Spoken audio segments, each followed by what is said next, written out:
Everybody to my site. Thanks for visiting and I hope you enjoy the content. I have a lot of interesting stuff here about ancient history, metaphysics, philosophy, and all kinds of unusual subjects. But one of my favorite things is sharing stories and parables of things I've heard over the years of my long journey, spiritually, you might say. I learned to meditate when I was around 20. At that time, I wanted to be kind of a yogi long ago. But anyway, I want to start with these stories. One was from the Buddhist life. And Buddha, as you know, a lot of people don't know his history, but there's a tale about his journey personally, and this story I'm going to paraphrase. I hope I don't mess it up, but bear with me in my casual attire and my little kitchen table here, and we'll share these stories. So let's get started here. Now, Buddha was apparently born in a very wealthy home. His parents were royalty.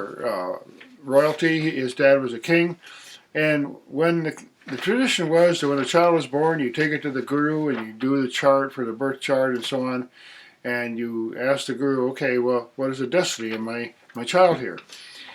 So that's what they did. They took the young Buddha over to the local astrologer, and the guy said, well,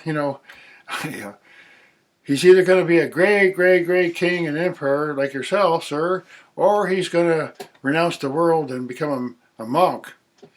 Now this terrified the king because he thought, well, how am I going to pass my kingdom on to my heir if he's just going to go off and be a monk? So what can I do about it? So the sage said, well, sir, here's what you got to do. Don't ever let him see illness, old age, or death. Just keep him young and naive, and don't let him see all these things, and by the time he gets to be in his 20s or so, he'll probably have become a great warrior like yourself. So the king built a big wall, made sure that this young man, as he grew up, he never got to see anything about old age, illness, or death. Just everybody was just all healthy, and he never saw that kind of suffering in his life. But he noticed as he grew older that there's a big wall around this estate. Big, huge estate that they had with all kinds of courtyards and things and people living there. And he wanted to go outside and see the kingdom that he was going to inherit. So finally, when he was about 17, 18, I can't remember the name, the age, but anyway, he was a young man, and he persuaded one of his assistants to take him out and through the gate out into the village in the town and see what was going on out there. So finally, he went out there, and they were taking a little journey in a nice processional cart and everything. And the young man, Buddha, said, he pointed to some person. He said, well, what is that? I never seen a person like that before. And the assistant said, sir, that's an old person.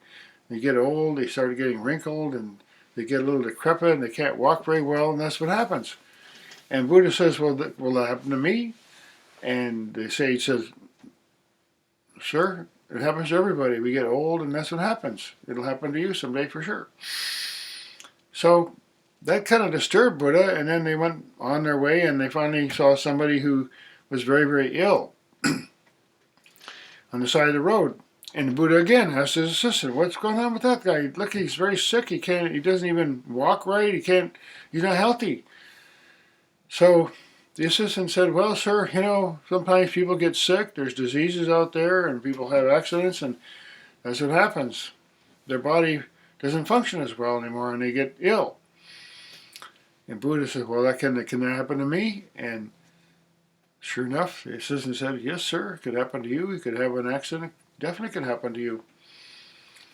Now this kind of really bothered Buddha, the young man, and they finally they passed a procession where they were carrying a dead person under a cloak off to the pyre to burn him and return his body to the elements. And so Buddha asked the assistant, what's that? This guy's not even moving. He's just like lying there, and they're taking him out and what are they going to do to him?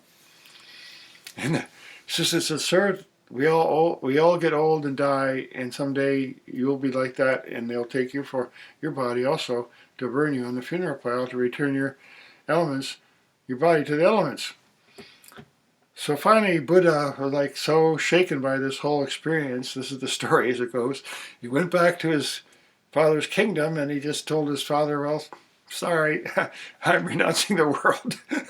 Of course, that's a funny side of the story, but anyway, the lesson is life has old age, death, and illness. So, story about the crocodiles in the moat. There was this one kingdom one time, again one of these kingdoms, and it had a wall around it, a big palace area and everything, and on the other side of this big wall was a moat, and in that moat were some alligators to prevent people from invading. So a lot of young people grew up in this little town and everything, and they never went outside the wall, and they'd always ask, hey, what's on the other side of that wall? And people would just say, well, you don't want to go there. There's alligators on the other side of that wall. So a lot of children didn't believe it. They're mischievous and so on, and they get little teenage pranks, and they want to do something and, you know, break the boundaries. So they go up on this guard at the gate and says, look, you know, you got to tell me the secret. What's really on the other side of that wall? And the guard tried to tell him, like, okay, there's a moat on the other side of that wall. And in that moat, there's alligators, and the alligators can eat people to get in there because they don't want to have invaders come across that moat. Now, the kids who always had a rumor, they'd tell their school friends, ha ha ha, you see on the other side of that wall, one day you'll fall over there and you get eaten by an alligator. But nobody ever believed it because they never saw it. So one day, some night, these kids, they get rambunctious, and maybe they had a little bit too much to inebriate themselves with or whatever. And they go climbing up the wall, they get a rope and everything, and they get way up the top of the wall, and they jump over, and guess what? Alligators. So the moral of the story is, if you don't know what it is, you know, be careful. And there's certain barriers for a reason. There's a lot of morals in this story about it. If you ain't seen it yet, it doesn't exist, but that doesn't mean it doesn't exist just because you haven't seen it yet. So let me see if I can tell another little story here. Okay, so this story is a little bit about a dream, a guy who had a dream, and this is the story about his dream. So in his dream, is fine. He wakes up in his dream and he gets conscious, and he finds himself looking through like a little peephole, just looking through, and he finds himself seems to be at like a kind of a wall, and all he can see is through this little peephole. But he sees outside there's a whole lot of interesting stuff going on out there, and he watches it for a while, and then he hears his voice that says, "Now just back up a few steps." So he backs up a few steps, and he realized what he was looking at, he was face to face with a door, and in that door there's a little peephole, but now he sees there's a whole wall in this whole house, and they have windows, and he can see a whole bunch of stuff outside besides what was in that peephole. He goes, wow, you know, I didn't know. It's bigger than I thought. The man in the dream says, okay, the voice says, okay, step back a little further. So then he steps back and he realizes, okay, I'm in a mansion. There's a whole bunch of rooms there, and they all have windows. And then there's an upstairs. I can go up there, and there's more windows there. And there's like a lot of space in here. Besides all that I see outside, there's a whole lot of space inside as well. So then he finally hears the voice again. And he steps, okay, step back. Okay, now, okay.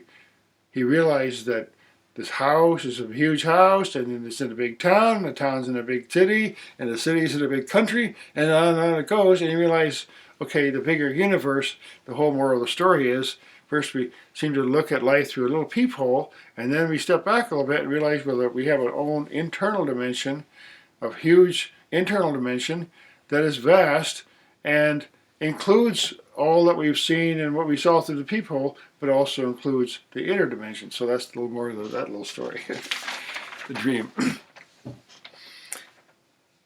So another little story. This guy gets on a train with a bunch of his friends, and they get in a little compartment on the train. And this guy's never been on a train before, and he just gets his eye out the window, and he's just like watching the train move, and for hours he just keeps watching everything go by, and he imagines all the things that are going on in the towns, and all the people he sees, and what they're doing, and what kind of wildlife there might be, and he's totally into what's outside.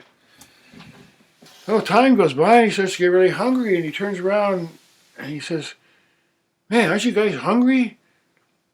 When's our meal? And the people in the compartment, they've been sitting there enjoying it. They said, didn't you notice? We had a huge meal just a little while ago. People came in, they gave us a whole bunch of dishes, and now they cleaned up, and now it's done. You were looking outside. You didn't get to see what was going on here. So the whole moral of the story is you're looking outside, trying to figure out what's going on. passing time, and then he realized, well, internally in this compartment there was a big huge feast going on, and he missed it. So that's the whole idea of like outside. You don't get connected to the outside in a moving train. Our life is a moving train. So then inside there's something going on, and that's going on despite all the stuff that's moving on outside. So that's a little more of that story. So there's a little story about a little parable about the musk deer in India, where the musk deer has a scent and it pursues other deer to get their scent, not realizing that it's carrying the scent with us. And the whole metaphor there is that we have our own happiness, when we chase the happiness, we don't even realize we're carrying it with us all the way, the metaphor. Another metaphor was the thirsty fish in water. The one Kabir saint, I guess it was, Saint Kabir, he said, like, I laugh because the fish in the water says he's thirsty. And it's about the human being. We're in the middle of this joyful bliss in the universe. We can experience so much, and then we think we're sad and unhappy. Well, something's not right here. The fish should be able to breathe that in that ocean. Anyway, that's a silly metaphor. But one more little story about the wishing tree. Now, this is a funny story. I've heard it many times in different ways, but this guy, he's got this fantasy, and he goes out in the forest and walking along on his little journey through the forest, and he gets really tired, and he falls asleep, and he doesn't realize that he's under a wishing tree, what they call a wishing tree. So he gets really tired, and he starts thinking to himself, I'm really, really tired, and I need some food, and some food appeared. So, wow, that's pretty amazing. So he starts thinking, like, yeah, man, I need a nice beverage with this. So next thing you know, a beverage appears. So then he enjoys himself and realizes, hey, everything I want just comes true here. So he starts wishing for all kinds of things, and next thing you know, he's got a hammock there, and he's got a lady there, and he's having a lot of fun there. Finally, he gets tired. He's all happy and satisfied. And he goes to sleep. In this dream, he starts having a terrible dream about how a tiger came and ate him, and because he's under the wishing tree, that's exactly what happened.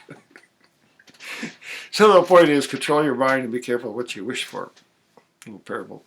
So I hope you've enjoyed these little stories. They're kind of funny sometimes and entertaining, but they have a little something to them that gives us a little oomph in our spiritual journey, and maybe some humor always helps. So thanks again for listening. I hope you share these and go back and see some other stories. I'm going to be coming up with a lot more here and see if I can tell them in an entertaining and simple way. So thanks again. I'll see you in another video.